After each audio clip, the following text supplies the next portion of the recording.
ದೇವಾಲಯಗಳ ಸ್ವಚ್ಛತೆ ಕಾರ್ಯ ನಡೆಸುವಂತೆ ಮೋದಿ ಅವರು ಕರೆ ಕೊಟ್ಟಿರುವಂಥ ಹಿನ್ನೆಲೆಯಲ್ಲಿ ಇವತ್ತು ದಾವಣಗೆರೆಯಲ್ಲಿ ದೇಗುಲಗಳ ಸ್ವಚ್ಛವನ್ನಗೊಳಿಸಿದ್ದಾರೆ ರೇಣುಕಾಚಾರ್ಯ. ಹೊನ್ನಾಳಿ ಪಟ್ಟಣದ ಪಾಂಡುರಂಗ ವಿಠ್ಠಲ ದೇವಸ್ಥಾನವನ್ನು ಸ್ವಚ್ಛ ಮಾಡಿದರು. ದೇವಸ್ಥಾನವನ್ನು ಸ್ವಚ್ಛಗೊಳಿಸಿದ್ದಾರೆ ರೇಣುಕಾಚಾರ್ಯ. ದೃಶ್ಯಾವಳಿಯಲ್ಲೂ ಕೂಡ ನೀವು ಗಮನಿಸ್ತಾ ಇದ್ರಿ. ಅವ್ರ ಜೊತೆಗೆ ಕಾರ್ಯಕರ್ತರು ಜೊತೆಗೆ ಮುಖಂಡರು ಕೂಡ ಇದ್ದಾರೆ. ರೇಣುಕಾಚಾರ್ಯ ಸ್ವಚ್ಛತಾ ಕಾರ್ಯಕ್ಕೆ ಹೊನ್ನಾಳಿ ತಾಲೂಕು ಬಿಜೆಪಿ ಅಧ್ಯಕ್ಷ ಸೇರಿದಂತೆ ಕಾರ್ಯಕರ್ತರು ಕೂಡ ಅವರಿಗೆ ಸಾಥ್ ಕೊಟ್ಟಿದ್ದಾರೆ. ಅಯೋಧ್ಯೆಯಲ್ಲಿ ಜನವರಿ 22ರಂದು ಶ್ರೀರಾಮನ ಪ್ರಾಣ ಪ್ರತಿಷ್ಠಾಪನೆ ಇರುವಂಥ ಹಿನ್ನೆಲೆ ಮನೆ ಮನೆಗೆ ಮಂತ್ರಾಕ್ಷತೆ ಜೊತೆಗೆ ಶ್ರೀರಾಮನ ಭಾವಚಿತ್ರ ಜೊತೆಗೆ ಕರಪತ್ರವನ್ನು ಕೂಡ ವಿತರಣೆ ಮಾಡಿದರು.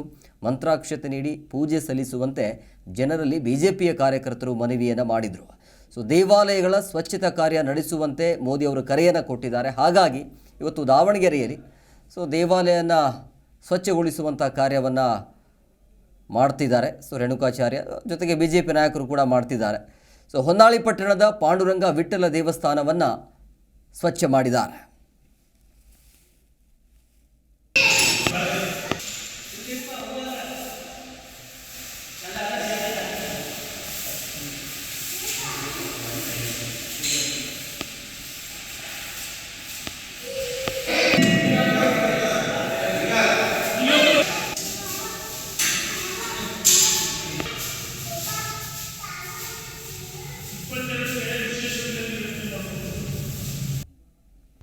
ಪ್ರತಿಕ್ಷಣದ ಸುದ್ದಿಗಾಗಿ Zee Kannada news app download ಮಾಡಿ.